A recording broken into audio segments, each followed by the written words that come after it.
ಗಣಪತಯೇ ನಮಃ. ಶ್ರೀ ಗುರುಭ್ಯೋ ನಮಃ.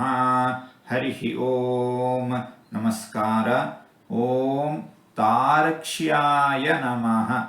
ಭಗವಂತ ಪಕ್ಷಿರಾಜನಾದ ಗರುಡನ ಮೇಲೆ ಕುಳಿತು ಸಂಚರಿಸುತ್ತಾನೆ.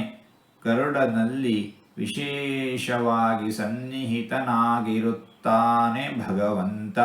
ಇಂತಹ ಭಗವಂತನನ್ನು ತಾರಕ್ಷ್ಯಾಯ ನಮಃ ಎಂಬುದಾಗಿ ವಿದ್ವಾಂಸರು ವರ್ಣಿಸುತ್ತಾ ಇದ್ದಾರೆ. ಹೀಗೆ 4 ತೊದಲು ಮಾತುಗಳನ್ನು ಆಡಿದ್ದೇನೆ. ಇದರಲ್ಲಿ ಏನಾದರೂ ತಪ್ಪುಗಳು ಇದ್ದರೆ ಆ ತಪ್ಪುಗಳನ್ನು ಬಿಟ್ಟು ಒಳ್ಳೆಯದು ಅಂತ ಏನಾದರೂ ಇದ್ದರೆ ಆ ಒಳ್ಳೆಯದನ್ನು ಮಾತ್ರ ಸ್ವೀಕರಿಸಬೇಕು ಅಂತ ಹೇಳಿ ಪ್ರಾರ್ಥನೆ. ಈ ನುಡಿಗಳನ್ನೆಲ್ಲ ಆಡಿಸಿದ ಭಗವಂತನಿಗೇ ಸರ್ವವೂ ಸಮರ್ಪಿತ. ಸರ್ವಂ ಶ್ರೀಕೃಷ್ಣಾರ್ಪಣಮಸ್ತು.